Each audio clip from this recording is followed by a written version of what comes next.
The first light of dawn is a predator. It spills over the windowsill, not with the gentle promise of a new day, but with the cold, sterile demand of a debt collector. I lie still, my eyes closed, feeling its weight on my eyelids.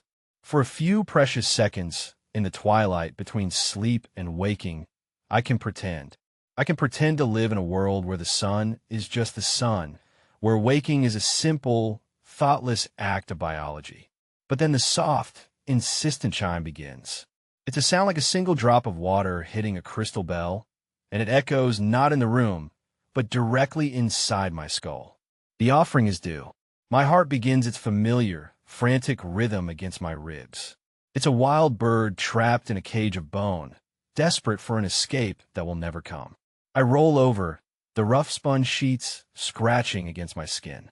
On the small, obsidian pedestal beside my bed, the hearthstone glows with a soft, pearlescent light. It's beautiful, in a terrifying sort of way. A smooth, dark plate, cool to the touch, alive with an energy that is both ancient and immediate. It waits, is always waiting. Every soul in this world is bound to one. From the day we are born, we are tethered to this daily reckoning. To maintain the balance, the elders say, to prevent the return of the void, the histories claim, to keep the world from tearing itself apart at the seams. And so, every single morning, before our feet touch the floor, before we take our first sip of water, we must give something up. A sacrifice. It can't be just anything. The hearthstone knows. It measures value not in currency or material worth, but in significance, in emotional weight, in the space the offering occupies within your soul. You can give a physical object, a family heirloom, a treasured book, a child's first drawing. Or, and this is the more common, more insidious choice, you can offer a memory. I sit up, my bare feet finding the cold floorboards. The chime intensifies slightly, a gentle reminder that time is not infinite. My gaze falls on the small, framed photograph on my nightstand. It's me and my younger sister, Lyra. Her smile is wide, missing a front tooth, her arms wrapped around my neck. It is my most treasured possession. Sacrificing it would satisfy the hearthstone for a week, maybe more. The thought sends a spike of ice through my veins. Unthinkable. So, a memory it must be. This is the art and the agony of our existence, the careful curation of our own minds.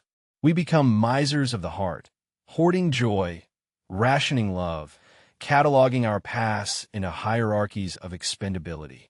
We mentally tag our experiences, trivial, somewhat important, essential, never.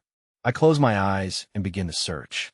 I sift through the archives of my mind, past the towering shelves of foundational memories. My mother's lullaby, the day I learned to read, the terror of my parents' voiding.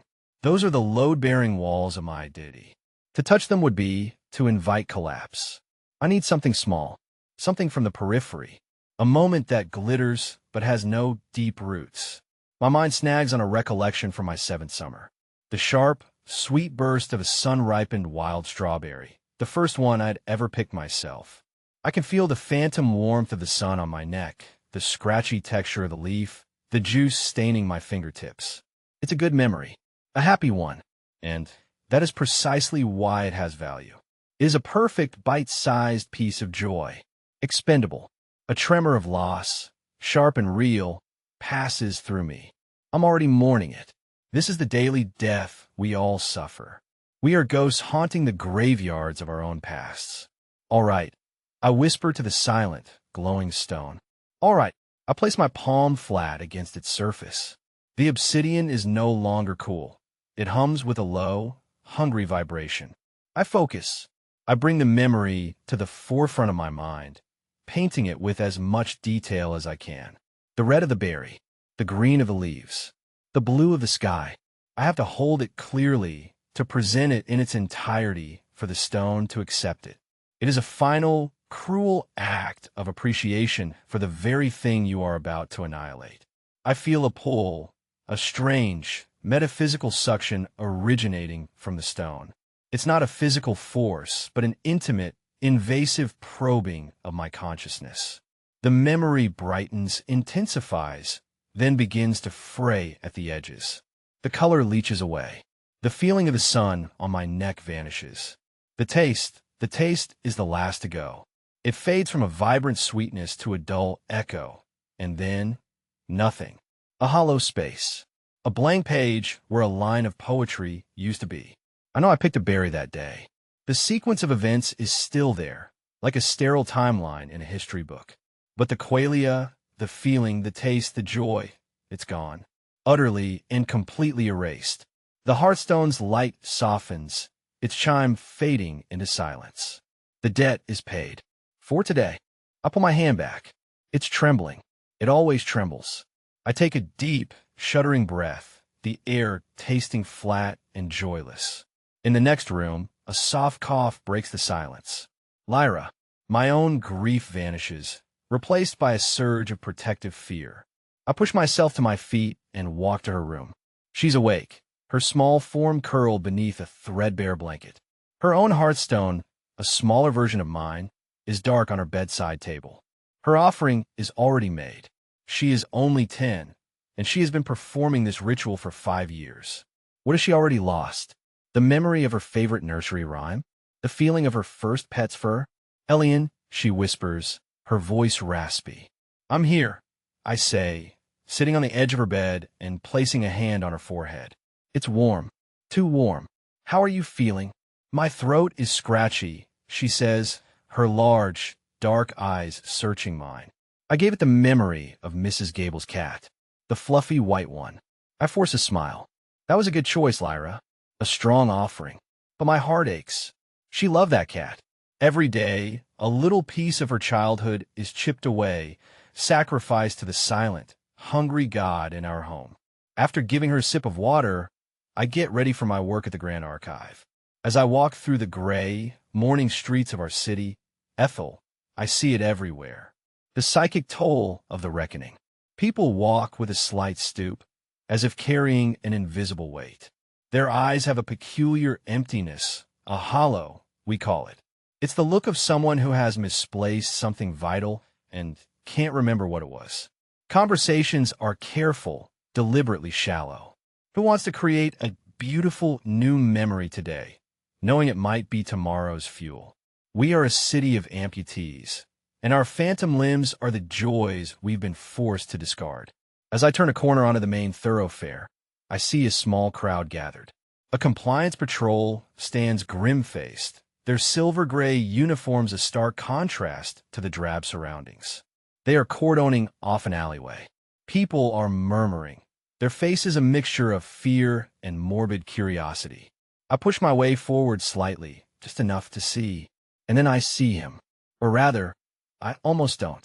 There's a man, or the impression of a man, slumped against the brick wall. He's flickering. His form wavers like a heat haze on a summer road. His edges are blurred, translucent. I can see the graffiti on the wall through his torso. He is silent, his face a mask of placid confusion. He is being voided. He must have failed to make his offering. Perhaps he had nothing left to give. Or perhaps he refused. The result is the same. The balance, denied its due, is reclaiming him. He is not dying. He is being unwritten. Soon, not only will he be gone, but the memory of him will be gone from the minds of everyone who knew him. His apartment will be empty, but no one will remember he ever lived there. His name will be a ghost on a page, and then not even that. I feel a cold dread creep up my spine, colder than the morning air. This is the fate that awaits us all if we fail. A quiet, complete erasure from existence.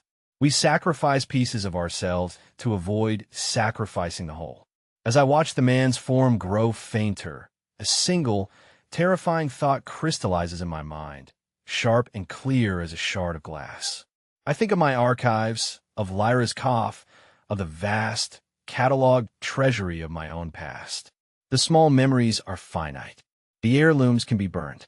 One day, you are left with only the essential, the foundational, the memories that make you you.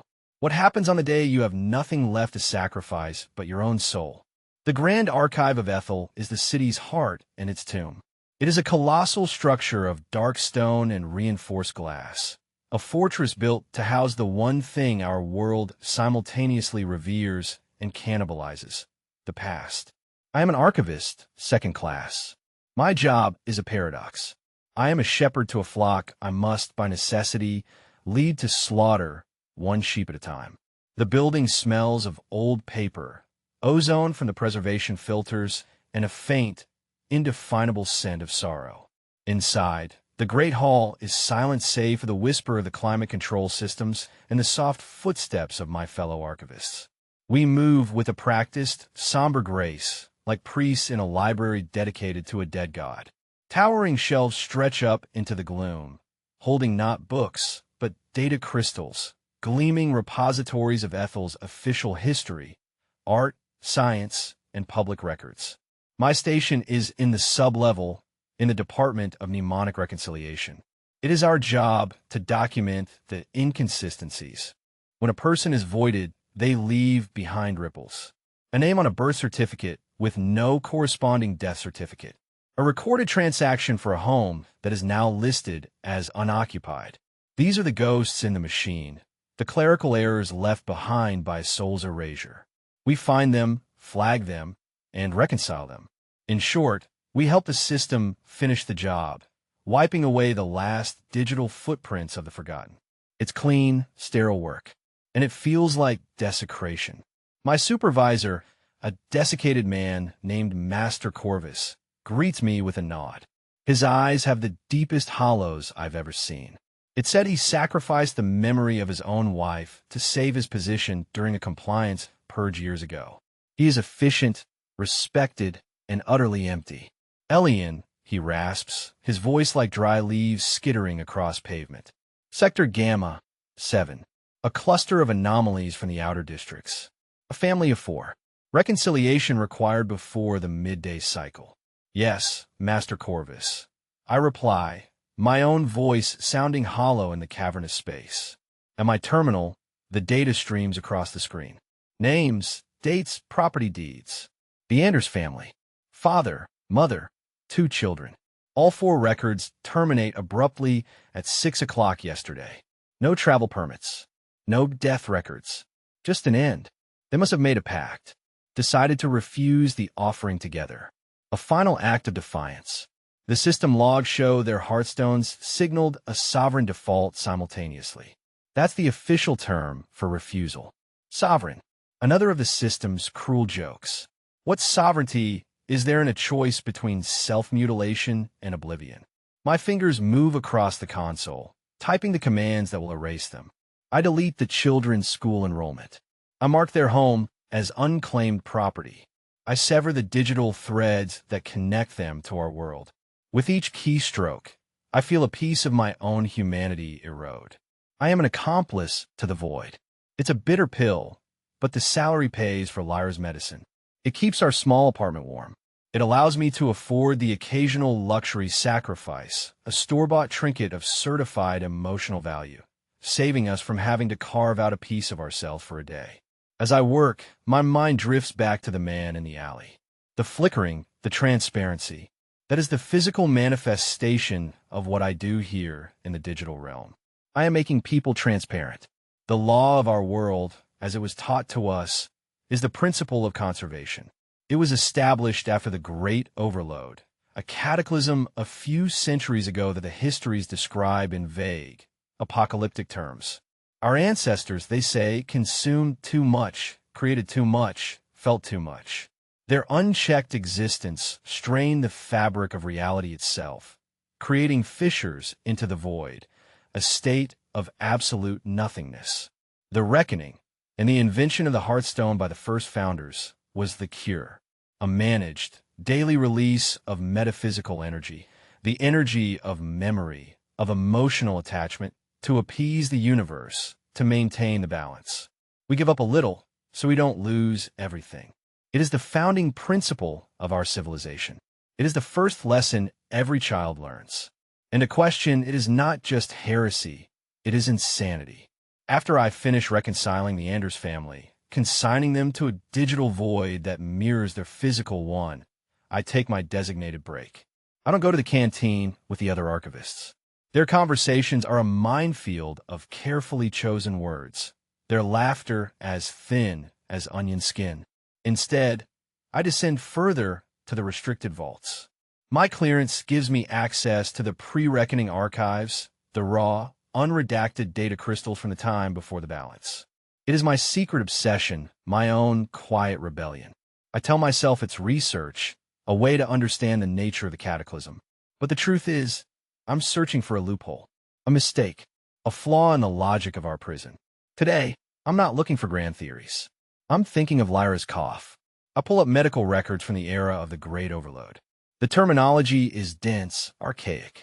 But one thing is clear, people were not sick like this. There were plagues, diseases, yes, but not this slow, systemic fading. Not this spiritual anemia that seems to afflict so many of our children. Lyra's doctor calls it mnemonic deficiency syndrome, a body's reaction to excessive or unstable offerings. The cure? More stability, better nutrition, and less emotional turmoil. In our world, that's like prescribing a cure of solid gold.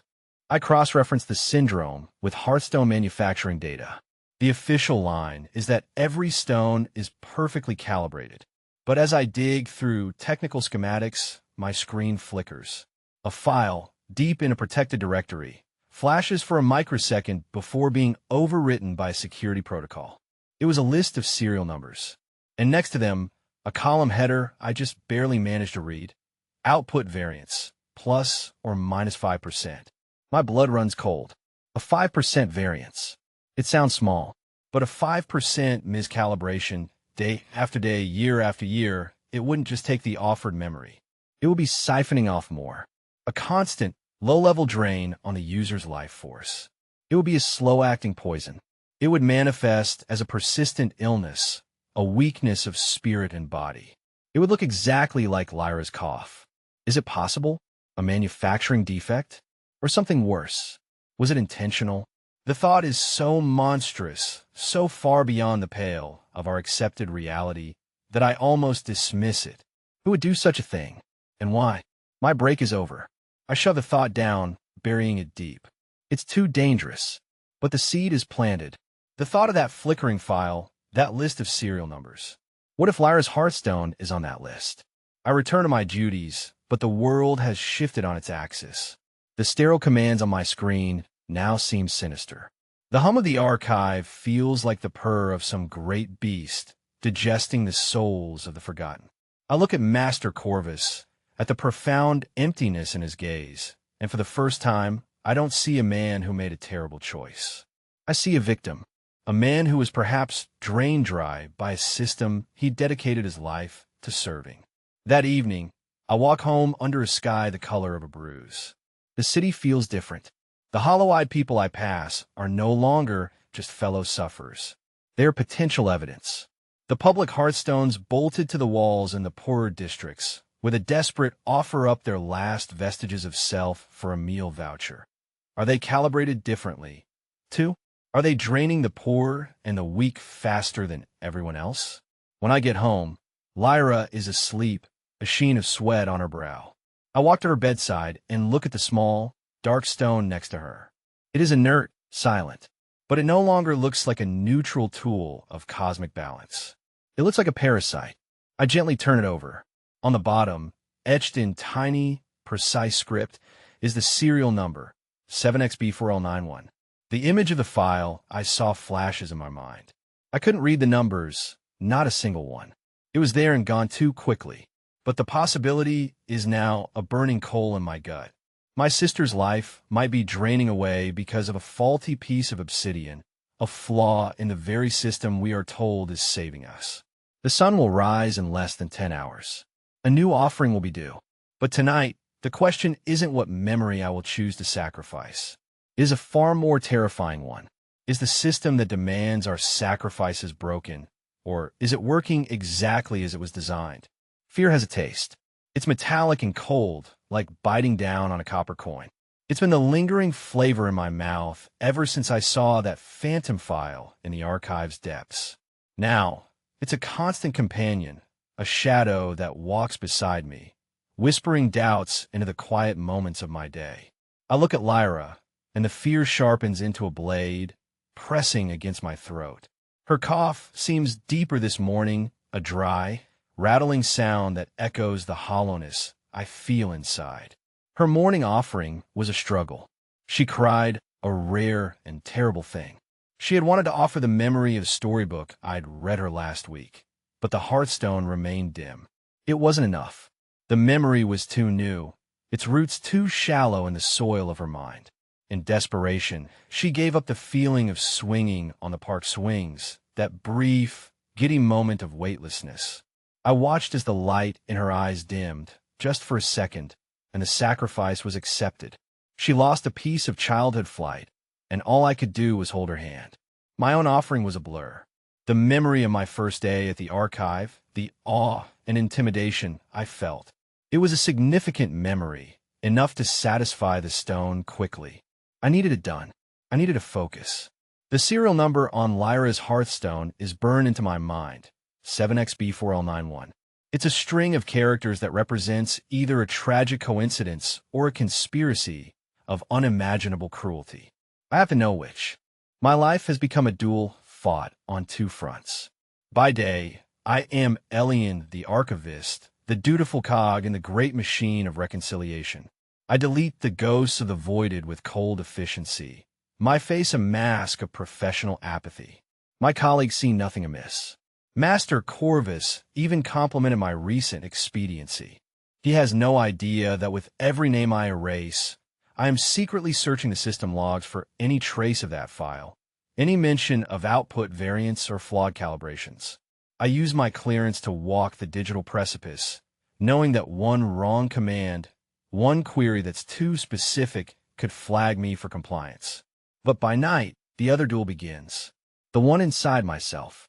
When the city darkens and Lyra is asleep, I sit in the quiet of our small living room, and I fight to remember. It's a perverse act of rebellion. In a world that forces us to forget, my greatest defiance is to hold on. I close my eyes, and I walk through the corridors of my own past. I'm the sole curator of a museum only I can visit. My most sacred exhibit, the one I keep locked away in the deepest vault of my heart, is my mother. Her name was Lena. She was voided when I was 12, Lyra, just a toddler. Her crime was hoarding. Not material things, but memories. She refused to sacrifice the important ones. She would give up the taste of her morning tea, the feeling of a warm breeze day after day. She became thinner, paler, more translucent in spirit long before the void finally claimed her. My father followed a year later, having given up too much of himself trying to keep the family afloat after she was gone. But before all that, my mother used to sing. She had a voice like honey and moonlight. There is one song in particular, a simple lullaby about a silver boat sailing on a sea of stars. She would sing it to me, her hand cool on my forehead, and for those few minutes, the world felt safe. The melody is the cornerstone of my entire being. The memory of her face as she sang it, her eyes soft with love, the scent of lavender that always clung to her clothes. This is not just a memory. It is the source code of my soul. I have built walls around it. I have fortified it with every ounce of my will, because I know, with a chilling certainty, that it is the most valuable thing I possess. It would be my final offering, the one I could make that would satisfy the hearthstone for an eternity, I suspect. To give it up would be to let my mother die a second time, a final, absolute death from which there is no recovery. It is the one sacrifice I will never, ever make.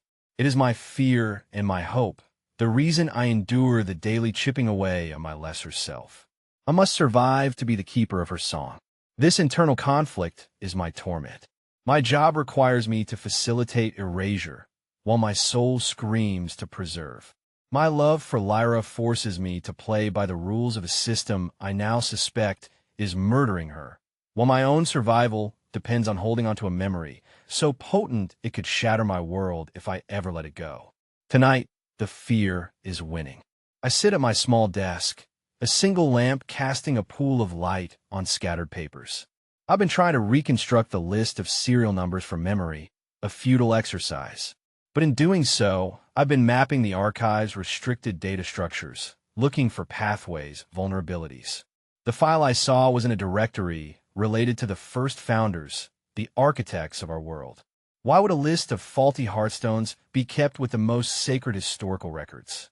The question circles in my mind like a vulture. Unless the fault wasn't a mistake. What if the variance is a feature, not a bug? A tool for control.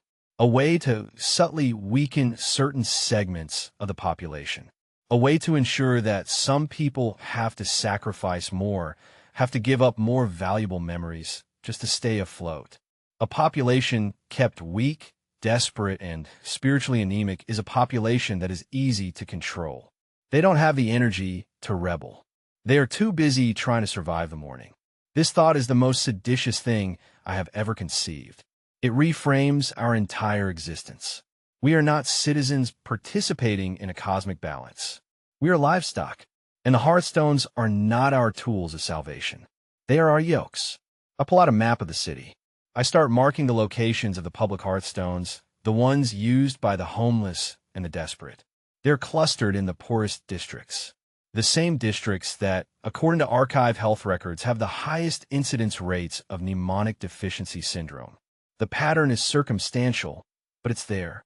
A grim, statistical correlation between poverty and this slow, creeping death. A floorboard creaks in the hallway. I sweep the papers into a drawer and douse the lamp, my heart hammering. It's Lyra, standing in the doorway, a small silhouette against the dim light from the street. I had a bad dream, she whispers. I go to her, scooping her up into my arms. She feels so light, so fragile. It's okay. I'm here. She buries her face in my shoulder. I dreamed I was forgetting something really important, but I couldn't remember what it was. The cold blade of fear presses deeper. I hold her tight, stroking her hair. It was just a dream, little bird. Just a dream. But it wasn't, and we both knew it. It was a premonition. It was the sound of the approaching tide. I carry her back to her bed and sit with her until she falls asleep again. I look at her innocent, trusting face, and the conflict within me crystallizes into a single, hard point of resolve. My quiet, internal rebellion is no longer enough. My personal fight to preserve my mother's song is a selfish luxury if I allow Lyra to be consumed by this system. The risk of searching the archives is no longer just about my own safety. The alternative, doing nothing, is a guaranteed death sentence for my sister. I have to find that file. I have to confirm the serial number. I have to know the truth, even if it costs me everything. As I sit there in the dark, the first hint of gray is just beginning to lighten the eastern sky. The predator is coming. Soon, the chime will sound. But for the first time, my primary fear is not about the memory I must choose to lose. It's about how much I'm willing to risk to uncover a truth that could get us both voided. The decision, once made, settled in my gut like a stone. There would be no more passive searching, no more timid skimming of the digital surface. I had to get that file. And for that, I needed help. I needed someone who knew the archive's hidden pathways better than I did.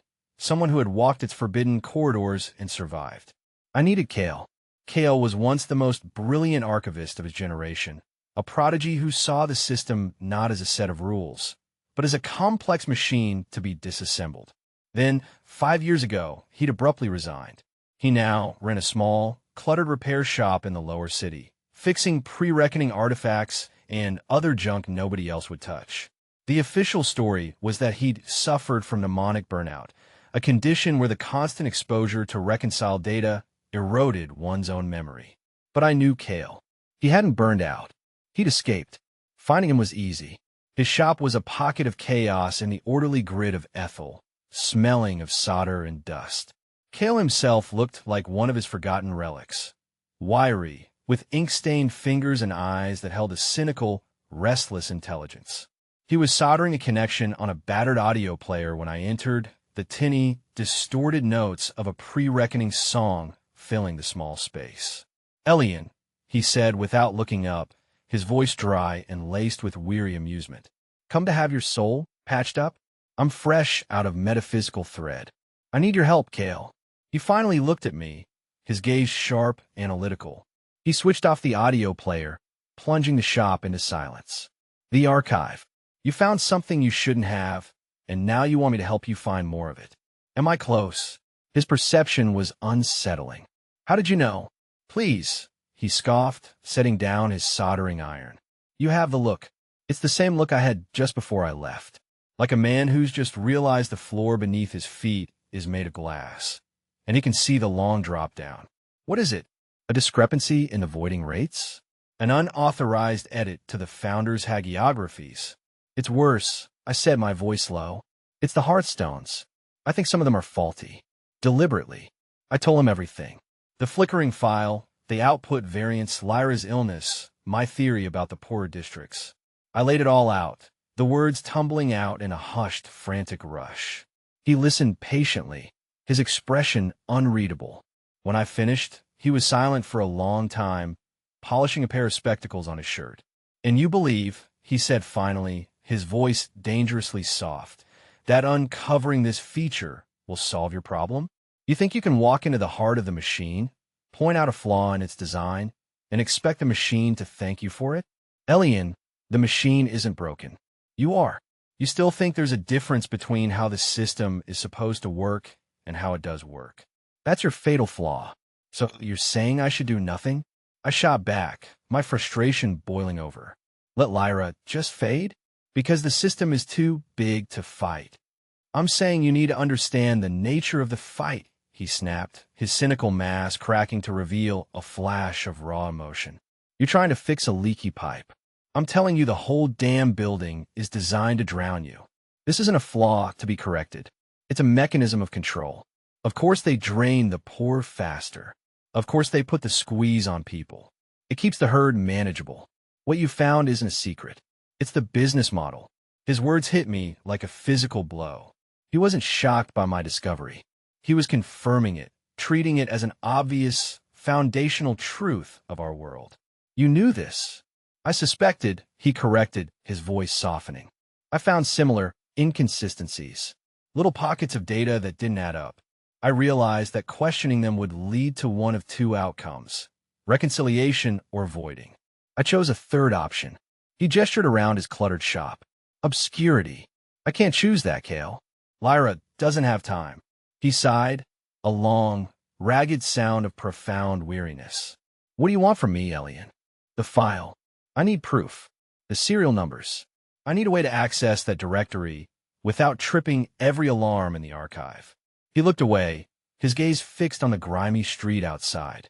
The price for that kind of knowledge is high. Higher than a memory. Are you prepared to pay it? Before I could answer, a new sound cut through the city's low hum. A piercing, resonant tone that vibrated in our bones. It was the civic bell, a sound we hadn't heard in years. It signaled only one thing, a citywide compliance sweep. Unannounced audits. To ensure the integrity of the offering process. Panic seized me. The audits were notoriously brutal. Compliance officers would enter homes at random, using portable resonance scanners to appraise the metaphysical weight of every object. They were looking for hoarders, people who kept too many items of high sentimental value, people who were cheating the balance by not offering up their most precious things. My apartment. I had a box, hidden under a loose floorboard. It was my father's old timepiece, a simple silver pocket watch that didn't work, and a handful of Lyra's first drawings, and the ribbon my mother used to tie her hair. Things I could never bring myself to sacrifice. Things that would be a death sentence if they were found. I have to go, I said, my voice tight with fear. Kale grabbed my arm. His eyes were deadly serious. They'll start in the lower districts and work their way up. You have a few hours at most. Don't try to hide it, Elian. They will find it. And don't try to run. You have to get ahead of it. You have to make a choice. A big one. Sacrifice something from your hoard now. Willingly. Make a supplemental offering. When they scan your dwelling, it will read as a place of recent, significant loss. They'll be more likely to move on. He was right. It was a terrifying, brilliant piece of psychological warfare. To avoid being punished for hoarding, I had to willingly destroy one of my treasures. I ran home, my mind racing. The ribbon? No. It was too tied to the memory of my mother. Lyra's drawings? I couldn't. Each one was a piece of her fading childhood. That left the watch. My father's silver watch. He'd given it to me the day before he was voided. Time is the one thing we can't offer up, son, he'd said, his own eyes hollowed out. So keep this. Remember that some things are meant to be measured. I burst into our apartment. Lyra was huddled on the sofa, terrified by the civic bell. I tried to calm her, my own hands shaking. I pried up the floorboard and pulled out the small wooden box. I took out the watch. It was cool and heavy in my palm. The silver was tarnished, the glass face cracked. It was worthless and it was priceless. With Lyra watching, her eyes wide with confusion and fear, I walked to the hearthstone. It was dormant, but it would awaken for a sufficiently valuable offering. Elian, what are you doing? That's Dad's. I know, Lyra. I whispered, my throat tight. I have to. I placed the watch on the obsidian plate. I put my hand over it and closed my eyes. I didn't just think of the watch. I thought of my father giving it to me. I channeled the memory, the love, the grief, the weight of his final lesson. I offered all of it, a tangled knot of pain and heritage. The hearthstone flared to life, a brilliant, hungry pulse of white light that filled the room. The pull was immense, far greater than a simple memory. It felt like it was tearing a chunk from my chest. I felt the connection to my father, that tangible link through this object stretch thin and then snap. The light faded. The watch was gone. Not even dust remained. I fell to my knees, gasping, a profound emptiness where the watch and its associated feelings had been. I had just butchered a part of my own history to save myself. Lyra was crying silently. I pulled her into a hug, burying my face in her hair, the metallic taste of fear now mingled with the ash of loss. I had survived. I had played their game, but I had proven Kale right. The system didn't just demand a piece of you every day. When threatened, it made you devour yourself. A few hours later, the compliance officers came. They swept the apartment with their cold, impersonal scanners. The lead officer paused, his device chirping softly. He looked at me, then at the hearthstone. There was a significant offering made here recently, he stated, his voice devoid of emotion. Voluntary. Yes, officer, I said, my voice steady. He gave a curt nod. Very good. Compliance is pleased. And then they were gone. That night, I went back to Kale's shop. The door was unlocked. He was sitting in the dark, a bottle of something potent on the table beside him. You did it then, he said. It wasn't a question. I did it. I confirmed, the hollowness still aching inside me. Now, are you going to help me? He looked at me for a long moment, his cynical armor gone, his eyes filled with a deep, ancient sadness. They made you sacrifice a part of your own history to prove your loyalty to the system that erases history. The irony is exquisite, isn't it? He took a long swallow from the bottle. All right, Elian, I'll help you. I'll get you to your file. He leaned forward, his voice a low, dangerous whisper. But I want you to understand, when you see the truth, the real truth, you'll wish all you had to lose was a watch. Kale was a ghost, not a flickering, void-bound soul, but a ghost in the machine he had once helped maintain. The night after the compliance sweep, he led me not to the public entrance of the Grand Archive, but to a maintenance grate in a forgotten alley 3 blocks away. He disabled the silent alarm with a series of precise clicks from a handheld device he'd built himself. The system expects a frontal assault, he murmured, his breath pluming in the cold night air. It never watches its own back door. We moved through humming service corridors and ventilation shafts, a world of concrete and cable hidden behind the polished marble of the archive's public face. Kale navigated the labyrinth with an instinct born of long-gone obsession, his hands occasionally darting out to snip a wire or reroute a sensor feed on a small, battered datapad. He was a saboteur in his own former temple. The file you saw, he whispered as we paused in the echoing darkness of a massive air duct. It wasn't just a list. It was a failsafe, a record of a decision made by the founders themselves. That's why it was buried so deep. It's their original sin, documented and locked away. We finally emerged into a small, dark server room in the archive's deepest sublevel. This was the heart of the network, a place I had never been cleared to enter. Racks of data crystals glowed with a soft internal light, their collective hum a physical presence in the room. All right, Archivist, Kale said, hooking his datapad into a primary console. Time to do what you do best. But this time, we're not erasing. We're excavating. He worked with a feverish intensity, his fingers flying across the holographic interface he projected. Code scrolled past in dizzying streams. He was building a digital cage, a shielded sandbox within the archive's main network where I could search without being detected. "You'll have 20 minutes, Max," he warned, his face slick with sweat. "After that, the system's primary security AI, the Warden, will notice the pressure differential and collapse the sandbox. If you're still connected when that happens, you didn't need to finish. We will be digitally fingerprinted, flagged, and hunted." He gave me a nod. "Go." I took a deep breath and plunged in. Guided by Kale's framework, I bypassed the levels of security that had blocked me before. I followed the ghost of the path I'd taken days ago, diving deep into the founder's private directory. And there it was, not flickering this time, but held stable within Kale's sandbox. The file was titled simply, Contingency 734, the Ethelgard Protocol. My heart hammered against my ribs. I opened it. It wasn't just a list of serial numbers. It was a manifesto, a design document, a confession. The Great Overload wasn't what the histories claimed. It wasn't a cataclysm of consumption that threatened to tear reality apart. It was the opposite. Pre-reckoning humanity had achieved a technological singularity. They had created a limitless, clean energy source drawn from the quantum foam, a power so vast it could reshape matter and energy at will. They had, for all intents and purposes, become gods.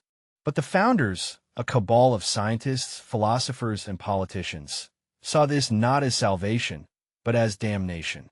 They believed that without struggle, without scarcity, without loss, humanity would lose its very definition.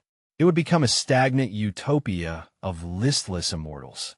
They feared this paradise more than any apocalypse. So they created one. The reckoning was a lie, a grand, elegant, monstrous lie. The Hearthstones were not designed to placate a vengeful universe. They were siphons. The metaphysical energy they harvested, the raw, potent power of memory, love, grief, and attachment, wasn't being dissipated to maintain balance. It was being collected, stored, and used. The file contained schematics, energy readings, and geographical coordinates. The siphon energy from every Hearthstone in our city was being beamed to a single, hidden location, a place shielded from view by a sophisticated refraction field, making it invisible to the eye and to all sensors. A place the founders had named Ethelgard, the Garden of the Nobles. It was a city built on a floating plateau, high above our own, hidden in the perpetual cloud cover. A city where the descendants of the first founders lived. And they lived without sacrifice. They were exempt. Their lives were the utopia their ancestors had denied to the rest of the world. They lived surrounded by art, beauty, and boundless energy, their every whim catered to, their memories intact, their souls whole. Our daily offerings, our constant, grinding loss, our hollowed-out hearts, we were their power source. We were the coal being shoveled into the furnace to keep their paradise warm. The entire city of Ethel was nothing but a power plant, and we, its citizens, were the fuel. I felt a wave of nausea so profound I nearly blacked out. My entire world, my entire belief system, the very logic of my suffering, was a fabrication designed to enslave me. The voiding wasn't a natural law. It was the system's garbage disposal, a way to efficiently eliminate unproductive or defiant fuel cells. And then I saw it, the list of serial numbers. It was an appendix to the main protocol, titled Accelerated Harvesting Units. These were the Hearthstones with the output variants. They weren't faulty. They were more efficient. They were designed to drain their users at an accelerated rate, targeting those in sectors deemed low priority or genetically impure by the founders' chillingly eugenic criteria. It was a cull, a slow, systemic culling of the population they considered undesirable. My hands were shaking so violently I could barely control the interface. I scrolled down the list, my vision blurring. My blood turned to ice. 7XB4L9. It was there, halfway down the third page. Lyra's Hearthstone. It wasn't a defect. It was a feature. Her illness, her fading, her slow-motion murder. It was by design. She had been targeted. My family, designated as low priority after my parents' voiding, had been marked for accelerated harvesting. Elian. 5 minutes. Kale's voice was a distant echo. I couldn't breathe.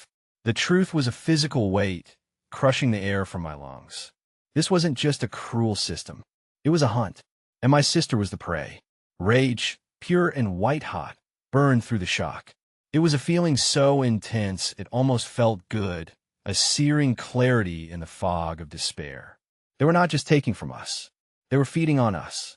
They were drinking my sister's life force to power their perfect, pristine city on a hill.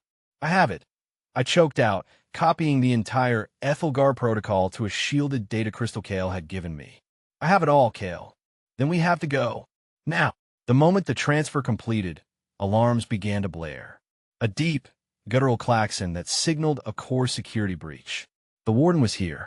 Collapse it, I yelled. Kale slammed a button on his datapad. The sandbox vanished. The server room plunged back into its normal, humming state, but the alarms didn't stop. Red lights flashed, painting the racks of crystals in blood. It's too late. It pinpointed our physical location. Kale's face was pale. They'll be here in seconds. The central elevators will lock down. We're trapped. Heavy, rhythmic footsteps echoed from the corridor. Compliance troopers. Full tactical gear. I looked at the data crystal in my hand. This was the truth. It could burn their perfect world to the ground. But what good was it if we were caught? Kale looked at me, his cynical eyes filled with a strange, terrible fire. He shoved his datapad into my hands. This is a schematic of the old service tunnels. They don't show up on modern layouts. It'll take you to the aqueduct system. You can get out. Go. Kale, no. Not without you. Don't be an idiot, Elian, he snarled, pushing me toward a ventilation grate. One of us has to get out with that crystal. One of us has to matter. The footsteps were just outside the door. You were right, Kale said, his voice suddenly calm. The building is designed to drown you. But maybe, just maybe, you can break the dam. Then he did something I never expected. He smiled. A real, genuine smile. It was a devastatingly sad sight. My final offering, he said. He then turned, smashed the master console with a heavy wrench, and ran out into the corridor, directly toward the approaching troopers, yelling at the top of his lungs. The truth is in the water. It's in the water. It was a diversion, a meaningless, insane distraction. But it was enough. The troopers, confused, charged after him. I scrambled through the grate, the data crystal clutched in my hand, Kale's final, desperate shout echoing behind me. I was alone in the darkness again, but this time I carried a truth heavy enough to shatter a world. And I was running not just from the law, but from the terrible, dawning realization that the only person who understood the nature of our prison had just sacrificed himself to it. But was it just a diversion? The truth is in the water. What did he mean? The veins of a city are cold and wet. Kale's datapad guided me through a warren of rust-stained tunnels and crumbling brick aqueducts that smelled of damp earth and decay. This was the city's forgotten circulatory system, the pre-reckoning infrastructure that Ethel had been built on top of, and then systematically erased from all official maps. Down here, the omnipresent hum of the Hearthstone network was a distant thrum, and the only law was survival. My mind was a maelstrom of Kale's sacrifice and the horrifying revelations of the Ethelgard protocol. The data crystal in my pocket felt like it was burning a hole through the fabric, a tiny object containing a truth so explosive it could ignite a revolution or get me voided on sight. Every dripping pipe sounded like the footsteps of compliance trooper. Every gust of wind in the tunnels sounded like Kale's final, desperate shout. The truth is in the water. What did he mean? Was it a code? A final cryptic clue? Or just the delirious rambling of a man running toward his own destruction? I had no time to decipher it. My first and only priority was Lyra. I emerged through a sewer grate into the underbelly of the city, the outer districts, a place where the gray uniformity of central Ethel gave way to a chaotic jumble of makeshift dwellings and perpetual twilight. Here, the hollow-eyed look of the populace was more pronounced.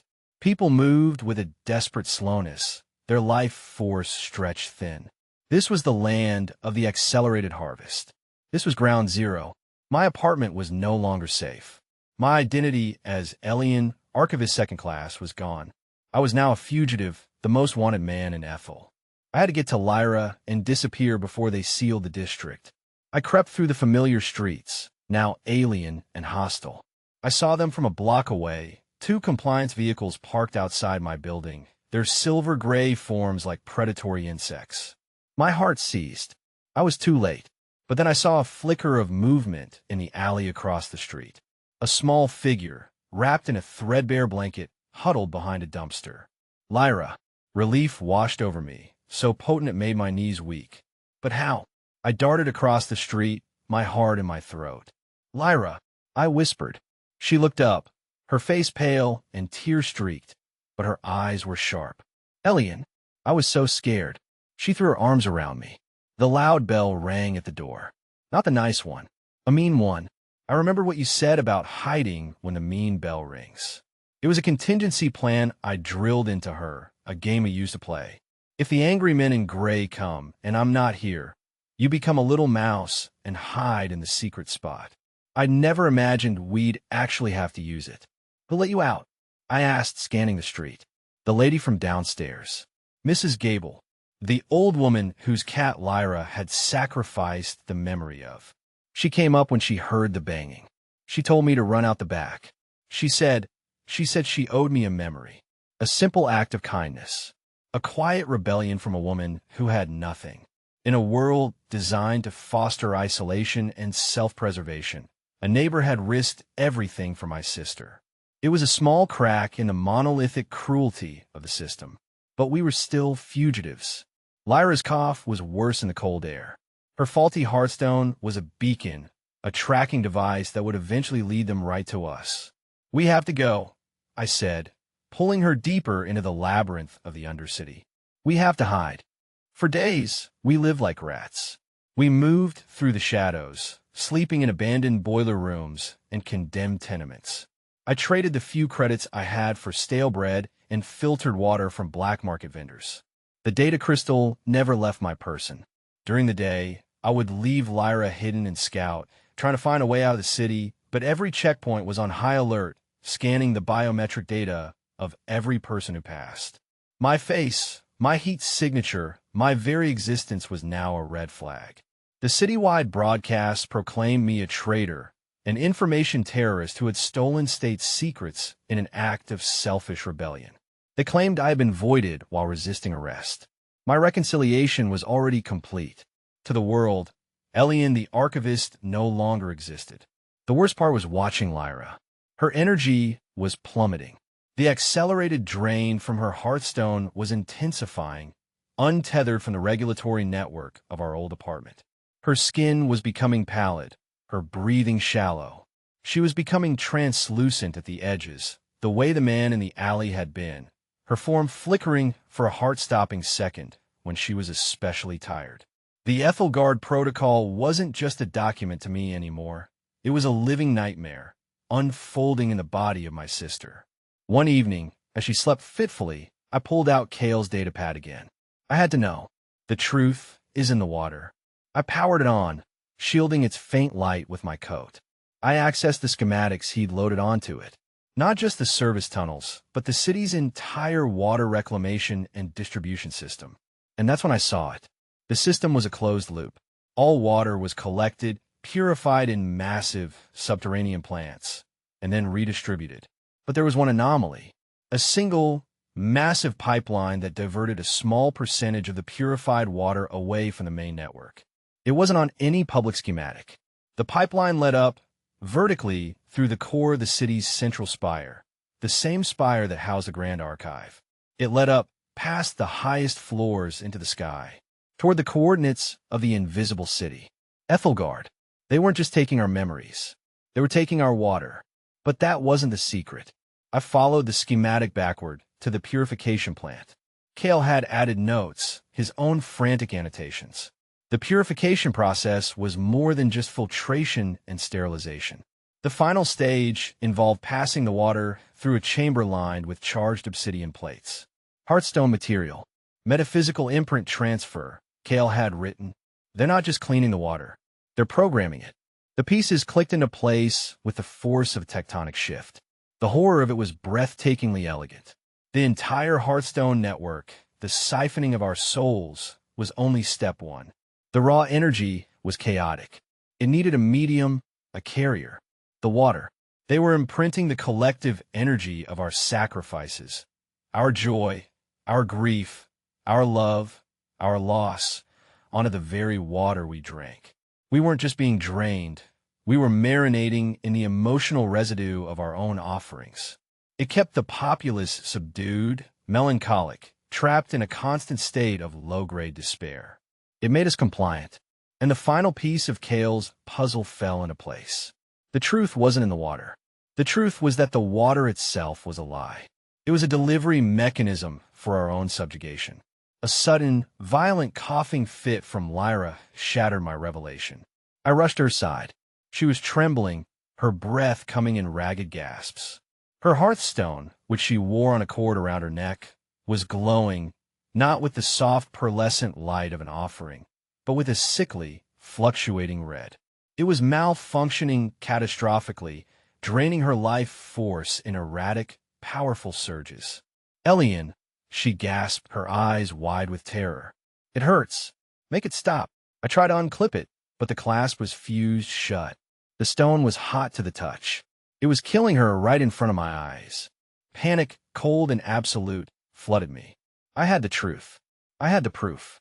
But it was worthless if I couldn't save her. There was no escape. There was no hiding. The system wasn't just around us. It was inside us, flowing through our veins. We couldn't run from it. And in that moment of absolute despair, a new, terrible clarity emerged. If we couldn't run from it, we had to break it. Not just expose it. Not just reveal it. We had to shatter it completely. I looked from Lyra's agonized face to the data crystal in my hand, and then to the schematic on Kale's datapad. The network wasn't just a web. It was a circuit, and every circuit has a fuse box, a central nexus where all the energy is routed before being sent up to Ethelgard. I found it on the schematic, the primary conduit, located directly beneath the Founder's Spire, deep in the most secure level of the city's infrastructure. If one could overload that conduit, introduce a power surge massive enough, it wouldn't just cut the power to Ethelgard. It could create a feedback loop so catastrophic it would fry every Hearthstone connected to the network. It would sever every single person from the system. But the energy required for such a surge, it would have to be immense. An offering of unprecedented metaphysical weight. A sacrifice of such profound, fundamental significance that its release would be like a sun going supernova. I looked at Lyra, her body flickering, her life being siphoned away to power a paradise she would never see. And I thought of the one thing I had left, the one memory I had shielded from the world, the one I had built my entire identity around. My mother's song. The choice was no longer a choice. It was an inevitability. To save my sister, to free my world, I had to sacrifice the last, most beautiful piece of my own soul. The crisis was no longer about running or hiding. It was about what I was willing to become to win the war. Could I do it? Could I willingly destroy the very memory that had given me the strength to fight this long? The path to the primary conduit was a descent into the city's mechanical soul. With Lyra wrapped in my coat, her breathing a faint, shallow whisper against my chest, I followed the datapad's map into the deepest levels of the city's maintenance network. We left the world of brick and decay and entered a realm of polished chrome, humming conduits, and a sterile, ozone-scented air of immense power. The ambient thrum of the Hearthstone network was a deafening roar here, a physical pressure that vibrated in my bones and made my teeth ache. Lyra's Hearthstone continued its malevolent, reddish pulsing. She was fading faster now, her small body growing colder, her substance less certain. I could feel it.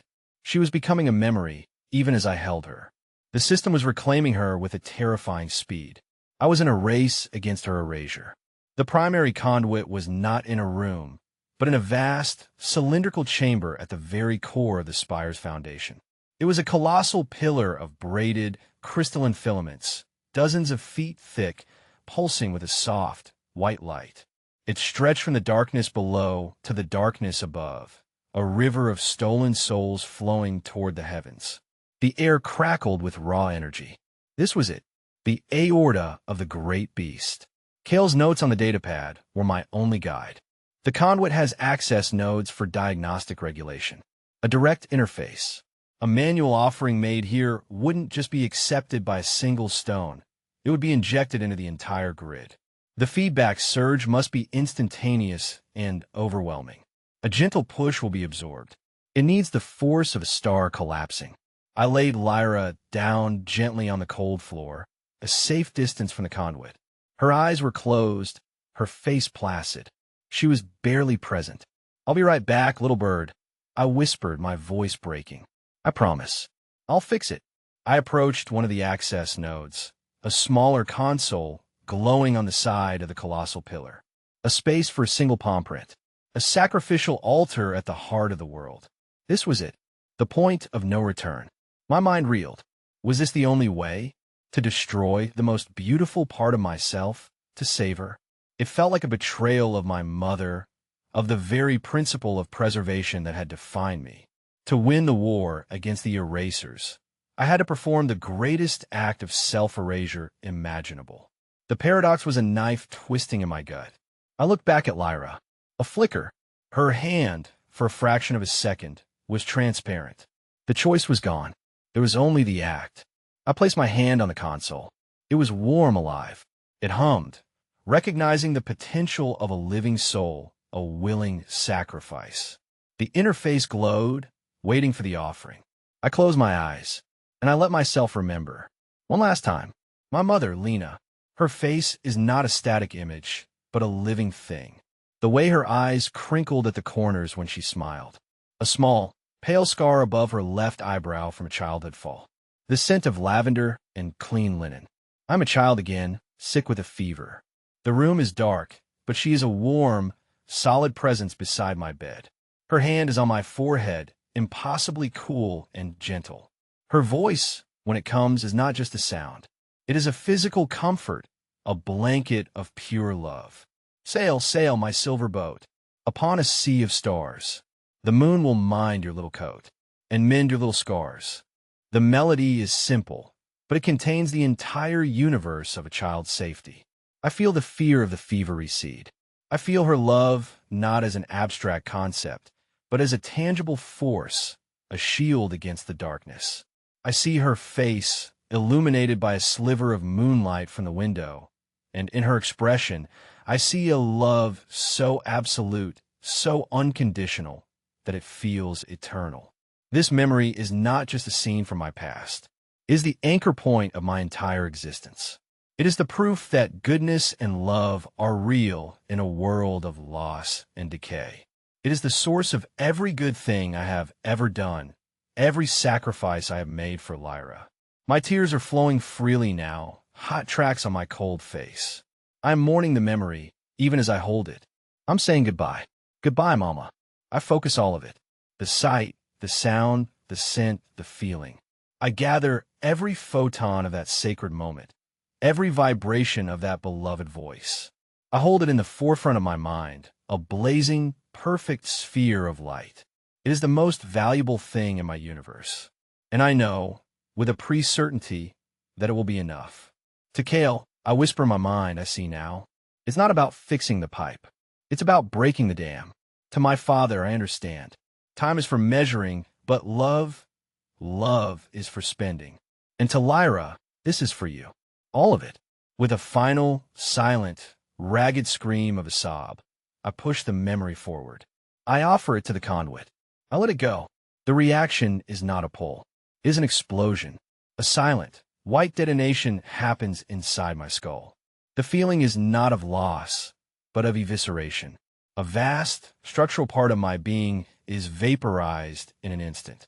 The light from the conduit doesn't just flare, it becomes a solid, blinding sun. A wave of pure force, not sound, throws me back. The entire chamber groans, the metal screaming under a strain it was never designed to bear. I see the light in the conduit flicker, stutter, and then turn a violent, corrupted crimson. The smooth hum becomes a shrieking, discordant wail. A feedback loop. It's working. Across the city, a billion souls are connected to this network. In their homes, in the streets, in the opulent halls of Ethelgard, the hearthstones begin to scream. The soft, pearlescent glow turns to that same violent red. They flash once, a citywide pulse of angry light, and then, one by one, they go dark. The hum that has been the background radiation of our entire lives ceases. The silence is absolute. It is the most profound, most shocking sound I have ever heard. I lay on the floor, my body trembling, my mind a cavern of echoing emptiness. The place where my mother's song used to be is a black hole, a void. I know that I had a mother. I can access the biographical data. Her name was Lena. But the face, the voice, the love, it's gone. It's a page in a book with the ink washed away. I am holding the empty vessel of a feeling. The loss is so immense that I cannot even feel the grief for it. I no longer have the emotional vocabulary to understand what I have lost. A small sound brings me back. A cough. But it's different. It's not the dry, rattling cough of before. It's a real, wet human cough. I push myself up, my limbs heavy and unresponsive. I crawl to Lyra. Her hearthstone is dark and cold. The sickly red glow is gone. And the translucence, it's gone too. Her skin has a faint, pinkish hue. Her breathing is deeper, more regular. Her eyes flutter open. They are clear. The hollow, haunted look is gone. Elian, she whispers. Her voice is stronger. What was that noise? It's so quiet. I pull her into my arms, holding her solid, real body against mine. I try to feel the surge of triumphant love, of relief, of joy. I search for it inside myself, and I find nothing. The part of me that knew how to love like that, the part that was forged in the memory of a mother's lullaby, is the very thing I just burned to savor. I look at my sister, the person I love more than anything in the world, and I feel a vast, calm, and terrifying emptiness. The choice was made. The price was paid. But in saving her, had I lost the very part of me that made her worth saving? The silence was a new language that the city of Ethel had to learn. For the first few hours, there was only confusion. People touched the dead, cold hearthstones in their homes with a mixture of terror and wonder. The morning chime did not sound. The predatory dawn held no demand. It was just the sun. Then the whispers began. From apartment to apartment, street to street, the news spread like wildfire. The reckoning was broken. The daily debt was canceled. The first emotion was not joy. It was fear. We have been taught our entire lives that the offering was the only thing holding back the void. People huddled in their homes, waiting for reality to fray, for the world to be unwritten. But the void did not come. The walls remained solid. The sky remained blue. The second emotion was a strange, unfamiliar sensation, a feeling of fullness. People looked at their hands, at their loved ones, at the trinkets on their shelves, and realized nothing was being demanded in return. Memories, once hoarded and cataloged for their expendability, were now simply memories, to be cherished without fear. A man broke down weeping in the street because he suddenly, vividly remembered the taste of his wedding cake, a memory he had been saving for a grim day that would now never come. A woman laughed, a deep, full-bellied sound, as she recounted a childhood story to her son, creating a new, beautiful memory without the shadow of its future sacrifice. And then, high above, the greatest revelation, the refraction field around Ethelgard, its power source severed, flickered, and died. For the first time in centuries, the citizens of Ethel looked up and saw it. A city in the sky, a paradise hanging impossibly in the air, its crystalline towers and lush, green gardens gleaming in the morning sun. The sight broke the spell of generations. The fear turned to anger. The confusion turned to rage. The lie was not just heard, it was seen. A perfect, pristine city floating above their gray, hollowed-out world. The truth, now visible to all, was an indictment. The revolution was not a battle. It was an awakening. The compliance patrols, their authority derived from a system that no longer existed, were simply ignored. The gates of the Grand Archive were thrown open. The Founder's Spire was occupied. The truth I had unearthed was broadcast from every speaker, displayed on every public screen. The Ethelgard Protocol became the scripture of a new age. I watched it all unfold from the shadows of the Undercity, holding Lyra's hand. She was getting stronger every day. The color was returning to her cheeks. Her laughter, when it came, was a sound I had almost forgotten. She was whole, but I was not. In the heart of the celebration, I felt a profound and chilling detachment. I saw the joy on people's faces, the righteous anger, the burgeoning hope. I understood it intellectually. I knew I had caused this.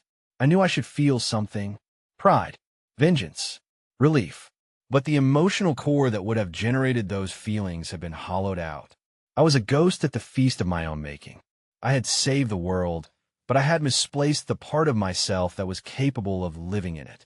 Lyra would look at me, her eyes shining with love and gratitude, and I would smile back. But my smile was a mechanical act, a memory of a gesture. I knew I loved her. The knowledge was a fact, like knowing the sky is blue. But the feeling, the overwhelming, heart-aching, world-defining feeling of that love, its source code had been corrupted. It was an echo in a ruined cathedral. One evening, weeks after the awakening, Lyra and I stood on a hill overlooking the city. The lights of Ethel seemed brighter now, warmer. There was music in the streets. Real music. "Do you remember, Mom?" she asked quietly, her small hand in mine. Mrs. Gable was telling me about her. She said she had a pretty voice. I looked at my sister, this beautiful, living girl, saved from a brink. And I had to give her the final, most honest truth. "I remember that she sang," I said, my voice even and calm. "But I can't remember the song." A flicker of confusion crossed her face, but then she just squeezed my hand. "That's okay," she said. "Maybe we can make up a new one." And in that moment, I saw the path forward. It was not a path of recovery for me. The piece of my soul I had sacrificed was gone forever. There was no getting it back.